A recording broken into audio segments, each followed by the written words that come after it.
Good evening and welcome to the channel's studios here in London with your international news around the world in 5.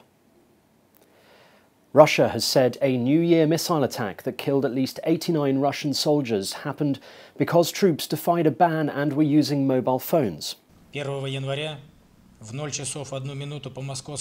Russia's defense ministry said turning on the phones and massive use of them allowed the enemy to locate its target.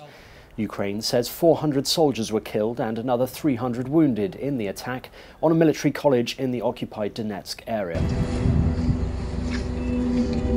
Several Russian cities held rallies to commemorate those killed. Mourners laid flowers in Samara, Toliati and other Russian cities where some of the drafted Russian soldiers killed on Sunday had come from.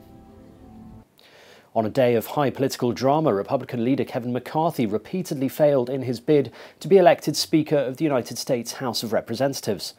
The House adjourned without a Speaker the first time since 1923 they had failed to choose a leader after a first-round vote. The Honorable Kevin McCarthy of the state of California has received 202. No person having received the majority of the whole number of votes cast by surname, a Speaker has not been elected. It was supposed to be a victory lap for the Republican Party as it took control of the lower chamber. Instead, though, Mr. McCarthy faced a rebellion from within his own ranks.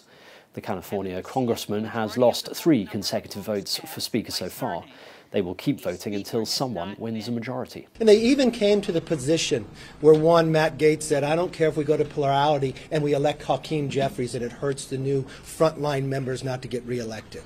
Well, that's not about America. And I will always fight to put the American people first, not a few individuals that want something for themselves. So we may have a battle on the floor, but the battle is for the conference and the country, and that's fine with me. Myanmar's junta has held a parade to celebrate the country's 75th Independence Day in the capital amid conflict with opposition groups across the country.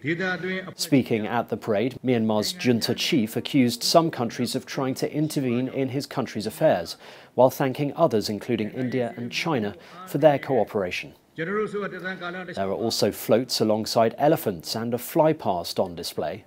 The Southeast Asian country has faced international isolation and sanctions since the military seized power from a democratically elected government led by Nobel laureate Aung San Suu Kyi nearly 2 years ago. Scientists and environmental experts say pristine wilderness and ancient cave systems are critically endangered by the Mexican government railway project known as the Tren Maya. Critics say the hasty construction of the project is splitting the jungle in half and will cause irreparable damage to wildlife and ecosystems. The 1,470 kilometers of rail are set to connect Mexico's top tourist destination, Cancun, to the ancient Mayan temples of Chichen Itza. It has deeply divided Mexicans and highlights the struggles developing countries face to balance economic progress with environmental responsibility. Climate activists have sprayed orange paint on the front door of the French Prime Minister's office.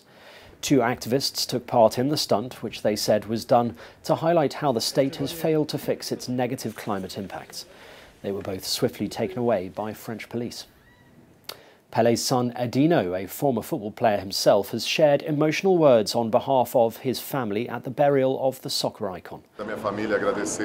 Outside the cemetery where Pele was buried, Edino expressed gratefulness towards everyone for all the love and respect shown after his death. Pele died last week at 82 after battling colon cancer for a year.